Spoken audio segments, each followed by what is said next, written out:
Hello. Today we have with us John Symond, founder and chairman of Aussie Home Loans. We'll be talking to John today to get an insight into his impressive career and success story. So firstly, how are you this morning, John? I'm well, thanks, Victoria. That's great, and thank you so much for talking to us. So let's get started. Our first question for you is, as a child or young adult, what career aspirations did you have? Well, when I was in my primary school years, I remember at a very young age, like many boys, I wanted to be a pilot. But you know, that soon disappeared the older I got. And then, you know, aspirations change. I went to 11 schools because my parents would buy a fruit shop. We would live, my older brother and sister and myself, we would live on the premises, and every year we changed. I went to 11 schools, and I learned so much as a youngster through to my teenage years from my parents, high work ethic, embracing change.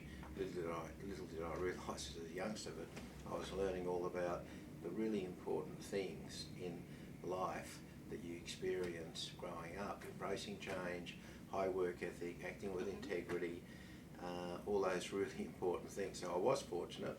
People often say, my goodness, that's difficult. You know, a child going to 11 schools, never having a holiday because it was 7-day small business where we used to come home from school every day, go straight to the back of the fruit shop, whether we were help weighing up potatoes or polishing apples, and then weekends, of course, we take it in turns minding the shop. So they were very formative years, and I often say that I went to 11 schools, 2 universities, but my best education came from my parents, who had very little formal education. Oh, that's fantastic. So what led you towards a career in home loans later in life? Well, originally my father wanted me to do medicine, but I knew that that didn't really appeal.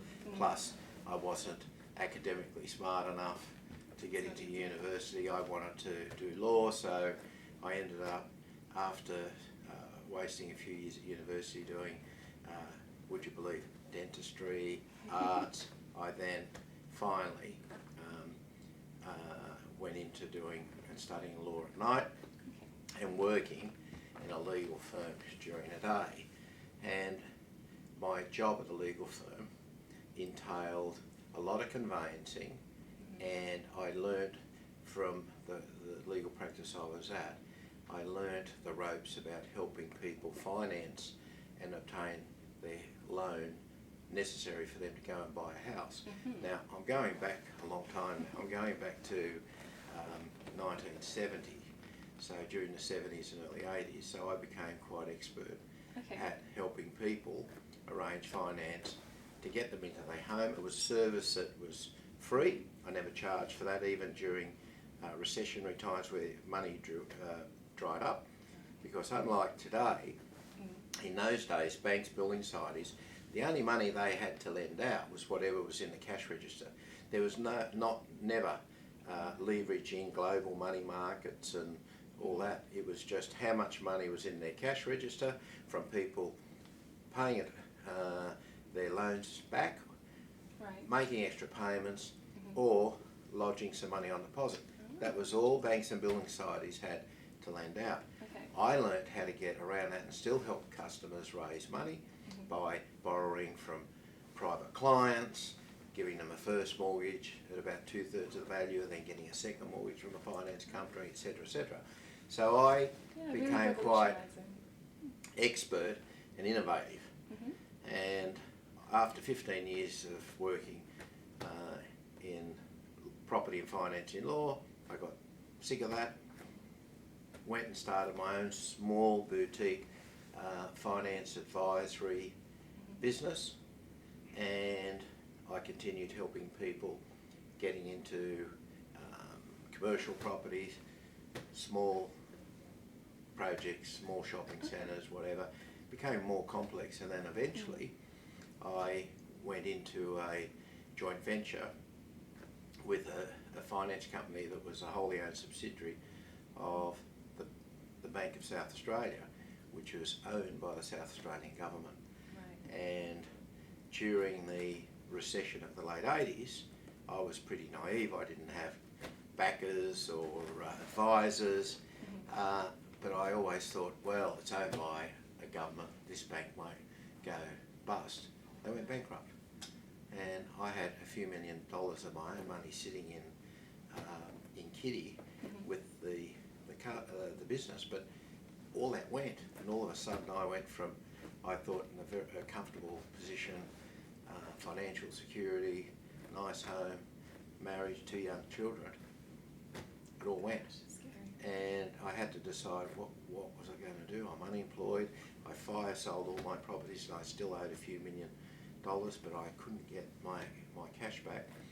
Nearly went bankrupt, and I had to decide where to from here. Do I just give up, go bankrupt? But my 2 young children, who were 4 and 8, they provide the inspiration to me for me to do whatever I could do. Where there's life, there's hope. Yeah. And I was so disappointed and disenchanted with the banking culture, the way they treated people in those days. People were suiciding. They were very aggressive towards people who couldn't keep their payments up, threw people out of their homes, and I thought someone had to do something about it. And miraculously, without any money, any backers, and me facing bankruptcy, I came up with an innovative idea that had never been done before, and that was Aussie Home Loans, and where I'd provide people with lower interest rates, a 24/7 service where we would come to you, because young people would be oblivious to the fact that back in those days, banks opened at 10 o'clock in the morning and closed at 3. And there was no such thing as, oh, don't worry, we'll come and see you at a time to suit, or come late afternoon and we'll open the doors. No, they were very rigid. People used to rush during lunch hour, stressed out, lining up to be told no, and there was nowhere else to go. I mean, the building societies, the only difference between building societies and credit unions in those days, they were more friendly.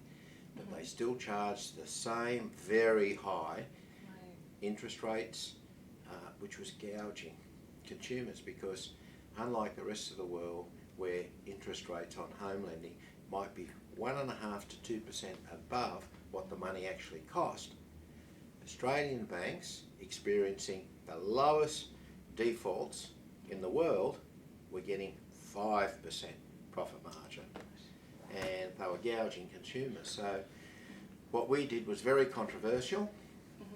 Because I had lost everything, I didn't really worry me to people say, oh, but geez, you took a risk taking on the mind of all the big banks when you were staring at bankruptcy.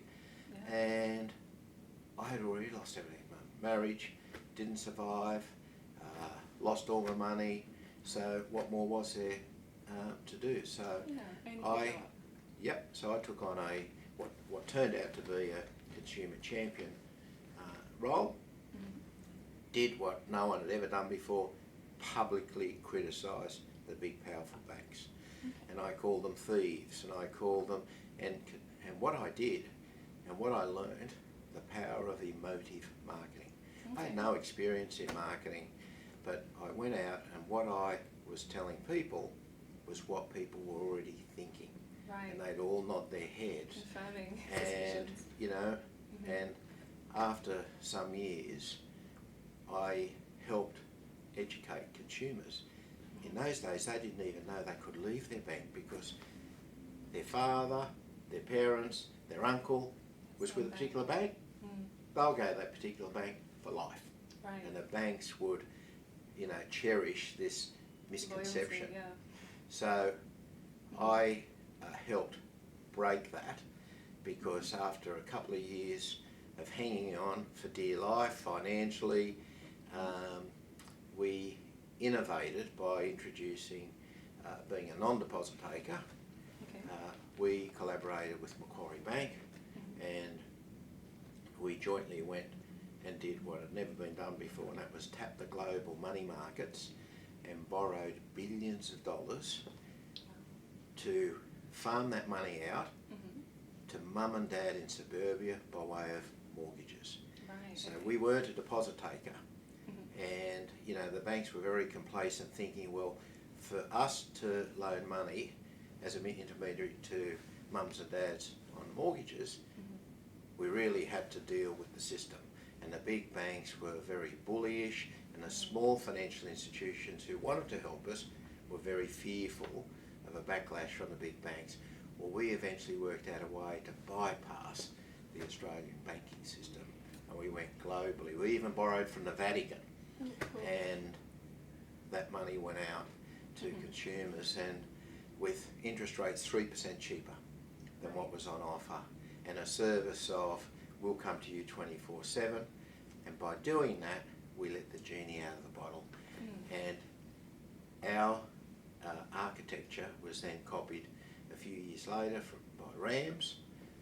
They copied it because I couldn't own the Intel, and then a few years after Rams came Wizard, and then a whole new industry was born, employing tens of thousands of people who combined brought competition for the first time ever to the home loans market, and the game was up, and consumers were taught and helped and educated to march with their feet, and they literally marched against the banks, because when I could afford my first television ad, I was much younger. This is going back 20 years ago. Very nervous. I remember I was standing very proudly next to my desk with an Australian flag behind me saying, "You work hard for your money, why throw it away to the banks? I want you to ring your bank and demand a better deal. And if they don't help you, give Aussie a call." I learned from that. We never said Aussie was terrific. We never mentioned price. We never mentioned product. We were just helping people get a better deal and letting them know how to go about it. And let me tell you, it was the most successful message I'd ever sent, and I don't think we can ever replicate it. Our phones went off. We couldn't handle the calls because people looked on us as they can trust ourselves, because we weren't saying we're the best. We weren't saying look at our cheap price. We weren't saying you got to deal with us because we're better. It was just honesty, helping them to help themselves, and that helped us create a profile. And in those days, for the first probably 15 years, I fronted the camera.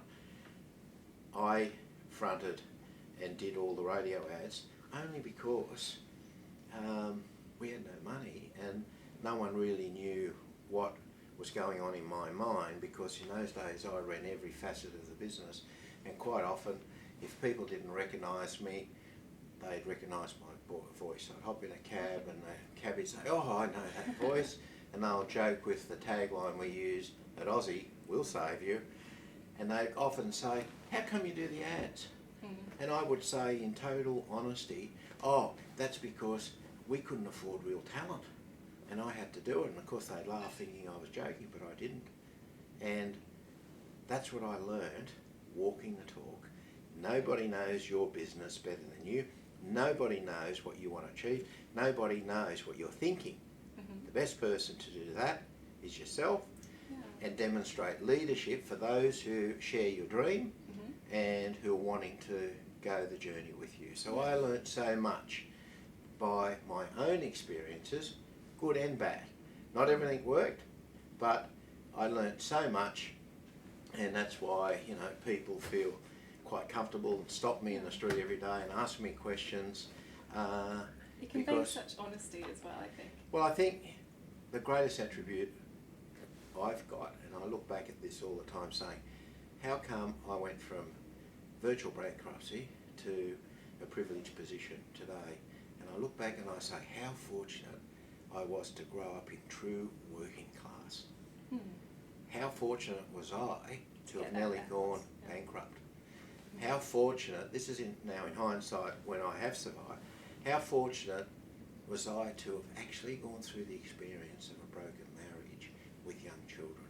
I know how thousands upon thousands of Australians feel, because not everything goes well in life. There's big speed humps along the way. And I think I'm better equipped than most business leaders because I've been there. I've been there in growing up in true working class. I grew up with 6 siblings. We never once ever had a holiday because we knew no difference. We had a 7-day-a-week small businesses that we had to help our parents. We lived on the top or the back of the fruit shop. We didn't have a car. Every year or so my parents would sell the business, make a little bit of money, hop on the back of the fruit truck with our furniture, move to the next suburb, which meant new school, new friends. But that was powerful experiences. So all this helped me in later life confront the problems and speed humps of life. So I look on myself and say I am very fortunate because I'd survived some of those nasty experiences that many thousands of Australians unfortunately go through every day of the year. So I am lucky, and there's not a day that goes by that I don't pinch myself saying, how fortunate am I? Oh, that's fantastic and very inspiring. Now, you've touched on this, but what was the biggest challenge in creating your own company? If you could just say one thing. No money, yeah, no backers, and not being a Harvard scholar. I didn't think I was particularly smart, but I proved to myself that wouldn't it be great for these people who were born with a silver spoon in their mouth, wouldn't it great to have all these backers with all this powerful knowledge? Wouldn't it be great if you were bright and be a Harvard scholar? But I learned you don't have to have any of those to succeed in life. Yeah. And this is why what I've learned, people don't realise the skills they've got that's hidden within them, but people are reluctant to take a risk. People hate change. Yeah. And the unfortunate thing in life is we have got so many skills that we've never ever tested ourselves because we're scared of change. I was fortunate. I was pushed off the cliff, and miraculously I found I had wings to fly. And every day of my life I've learned good stuff. And people have to learn, if you're passionate about something, never give up and expect to stumble. Expect, it's not just going to be a smooth run, but have the confidence to handle that, and have the confidence to go and talk to successful people, not necessarily in the business space that you're in, because all successful business people have the same fundamental basic criteria. Perseverance, focus, commitment, be prepared to go without, act with integrity. All of these things exist because I don't know any successful person who didn't have a strong work ethic and who was not very passionate, and who was, who showed perseverance, who expected knocks but knew how to get up. So, learn, ask questions, and above all, make sure you mix with positive people. I avoided negativity like the plague. I didn't want people to be sitting there saying, woe is me, it's never my fault, not accept accountability, it's always if the employer got their act together, we'd be all okay. You're the captain of your ship, and you've got to make decisions that impact your life. Too many people allow others to dictate where they're heading in life, and that's unfortunate. Yeah. I also wanted to ask, how did you keep motivated to continue to grow your business and continue to pick yourself up? Well, I knew from a very early time in this new idea and new industry that was created, I was so passionate. I knew what the consumers wanted. They wanted to be treated with dignity. They wanted to be given a fair go. They wanted people to better understand what their problems were, and it was just simply give customers what they want. Listening to customers. 22 years ago, 15 years ago, banks used to develop a product and a price to suit them, and then shove it down the throat of customers, and they didn't have any service. So what? They have to come and deal with us anyway. Well, let me tell you, that culture has changed totally. banks now understand customers king. They understand they've got to fight hard to keep existing customers, and they've got to fight even harder to win new customers. So that's a great culture for consumers, and I'm proud to think that what we did started that revolution and overhauled the home loan industry forever. And so by achieving different successes gave me the inspiration and the confidence that I've got a role to play here to make a real difference. And the other thing that kept me going, when we questioned quite often, hundreds of times, will we be able to keep our doors open next week? No money, no backers, and we came so close so many times, but it was my two young children, who were 4 and 8, who motivated me, because I've always believed that children had the right to have a fair start in life, and I was totally fearful that my kids might not have a chance to get a decent education and be looked after because their father was a loser by just throwing in the towel, the easy way out, and going bankrupt.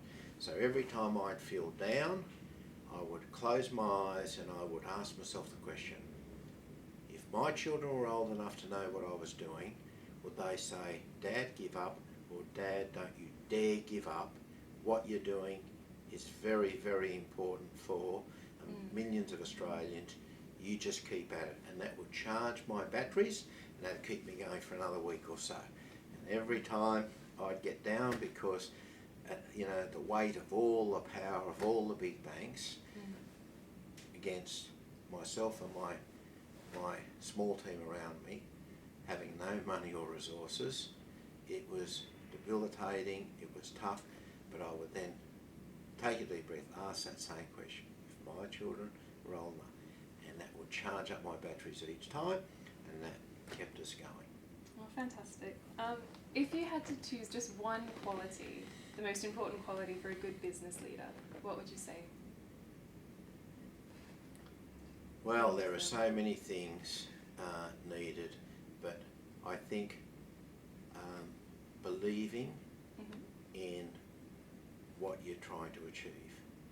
Because if you don't, you'll fail. Too many people are what I call part-timers. They've got all these good ideas and they don't go with laser beam focus on the one thing, and don't allow themselves to be distracted at any cost, and just totally focus. Too many people, look, I'm going to work on this, but I'm not going to let this go over here because I think this could be a great idea, and I'll speak to my friend and I'm going to help them over here. That way you water down your focus, your concentration, and your very limited resources, and you're doomed to fail. So, focus, commitment is absolutely critical, because it's so tough to succeed in any business today, because we've got competition in all business today. Why should people want to deal with you? Why should people want to work with you? Why should people think you're better than the other organisation? Because today pricing's not a differentiator in most areas because of competition.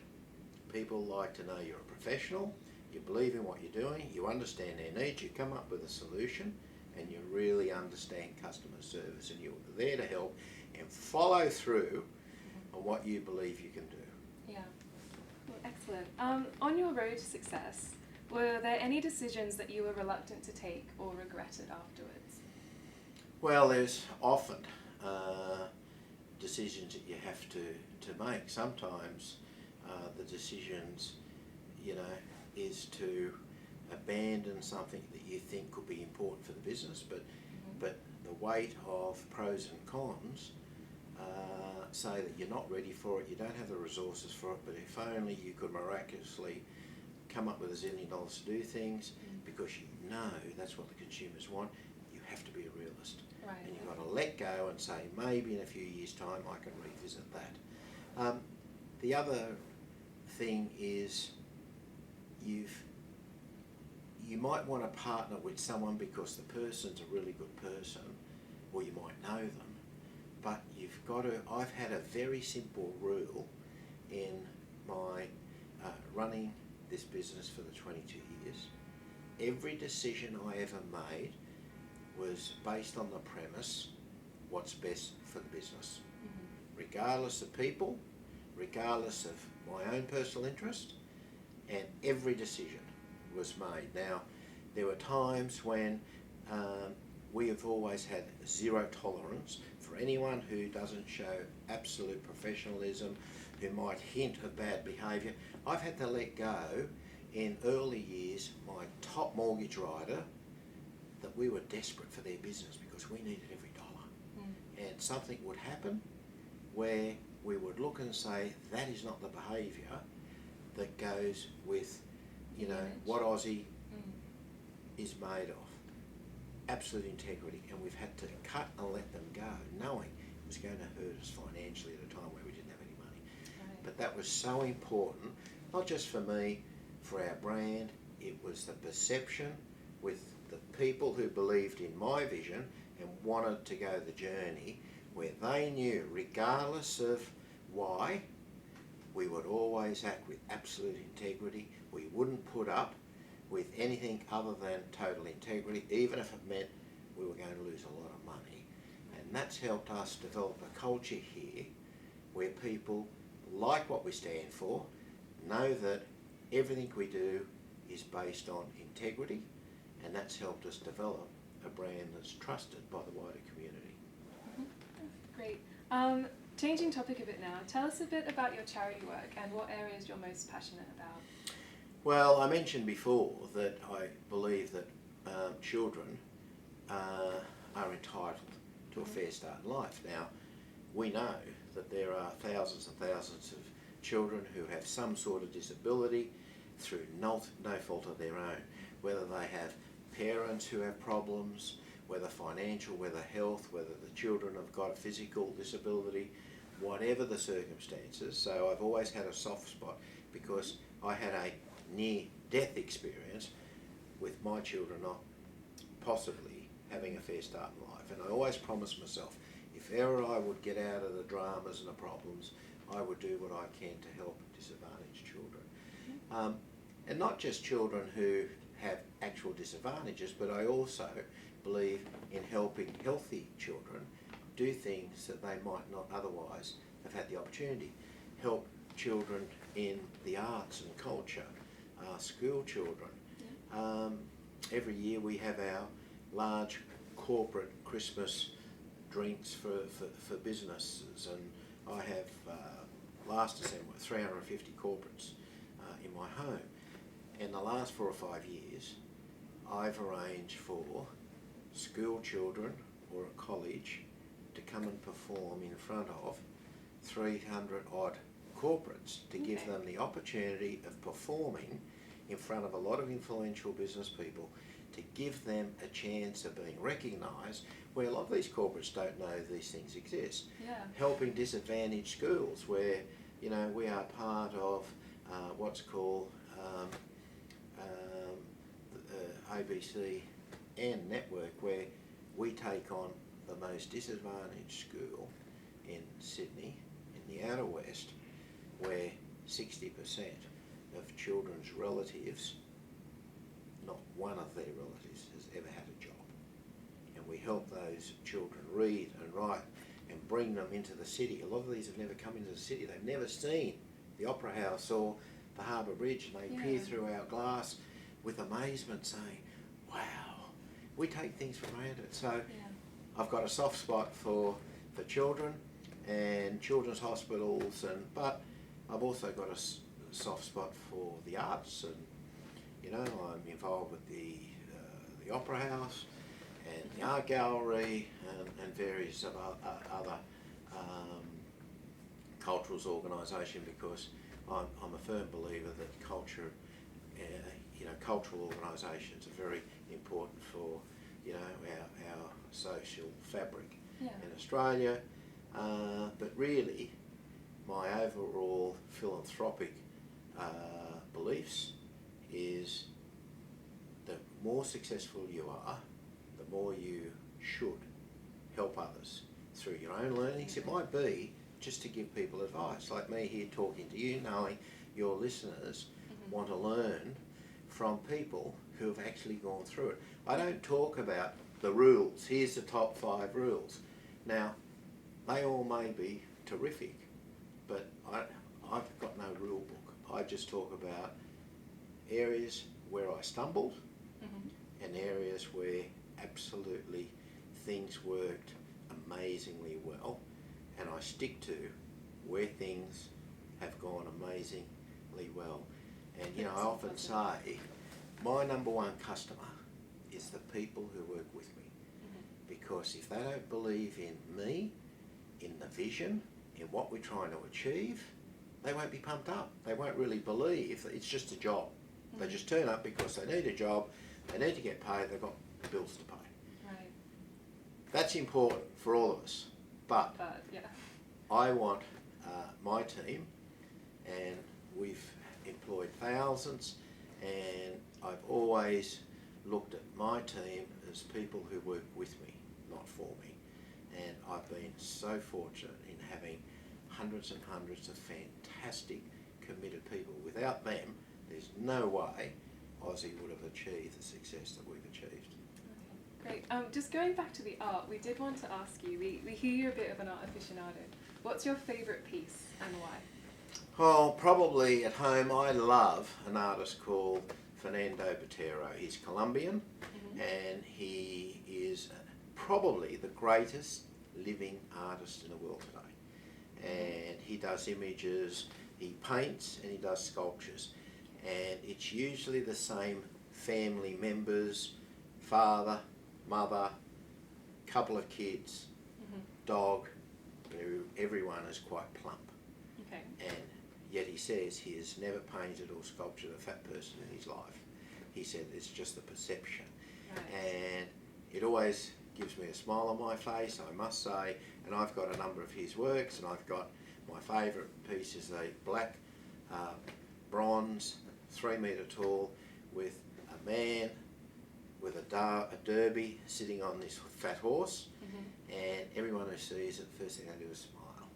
And you know, I grew up in a happy household. I've always had a great sense of humour, and I like smiling because I think humour is a critical characteristic that we all need to have, because life's full of knocks, but unless you see the happy, funny side of life, things get too serious. So I was lucky. I grew up in a very happy household. We've all got great senses of humour, and I like to think that I can smile or laugh at least once every few minutes.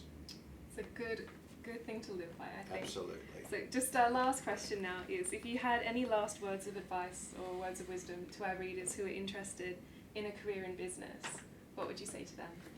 Providing you believe in what you're trying to achieve, because if you're passionate, you stand a real good chance, providing you stick with it. If you're not passionate in what you're doing, you will never achieve the success that you could achieve. But my one serious piece of advice is you never give up, because you'll get, you know, trying to start new businesses, we never have enough money. We underestimate what's involved in terms of money, resources, commitment, workload, but never ever give up. I say to people, I went through this, and you know, you've heard the saying that it takes a storm to create a rainbow. You know, you just can't go out expecting the rainbow there. Right. It's got to storm first, you know. The tide never turns until it's at its lowest ebb. So you might give up that close to the tide turning. Right. You know, you just don't give up. And there's another saying that I quite cherish is, you know, and I'm not an overly religious person, but when God gives you a gift, he wraps it in a problem. So if you've got the perseverance and the patience to unravel this problem, you don't know how big a gift is waiting for you. So I'm fortunate that I had a big problem, and at the end of the day, the gift that I've been given has enabled me to create a business that is so rewarding because it's helped millions of Australians. Not all our customers, but everyone else benefit from the banks cutting interest rates by 2 and 3%, by giving so many families hope for getting to home ownership. You know, I say to people, yes, I'm passionate about home ownership, not because it's a good long-term investment, not because it's a roof over your head, not because it creates forced savings. It keeps families together. It keeps kids from going, hey, well, I know, I lost our home, like thousands of Australians. I know the devastation that you go through. It breaks up marriages. And, you know, so don't give up because you're passionate about something, and you can. I've always been good at picturing the end result, and I even think about and see it in colour. The hard part is how to get there. Yeah. And it needs hard work, it needs focus, it needs perseverance, it needs everything to do. There's no shortcuts, but there's smart ways of getting there. That's why you've got to talk to people. But above all, you've got to act with integrity in your life, because others, not just family, not just friends, not just people working with you, customers, business partners. And the last tip would be, no one has the resources to get to where you want to be. And one of the successful ways we grew without having the money and resources was to partner with other organisations who could plug some of the holes that we didn't have. So you've got to be careful in selecting a potential partner who can help you in areas that you don't have those resources, but also it's a two-way street. You've got to help them, but you've got to make sure that today's solution is not tomorrow's problem. You've got to select a partner who has the same vision that you do to have a long, sustainable business relationship. All my business partners have been with us for up to 22 years of our existence. We just don't chop and churn and today's solution turns out to be tomorrow's problem in 6 months, we get rid of that. No, we want sustainable, healthy, trusting relationships, but we've also got to deliver to help their business succeed as well. Yeah, give and take. Anyway, well, that's all the questions we had for you. On behalf of the Australian Education Times, thank you so much for taking this time to talk to us, and we hope you have a lovely day. Terrific, and good luck. Good luck to you too.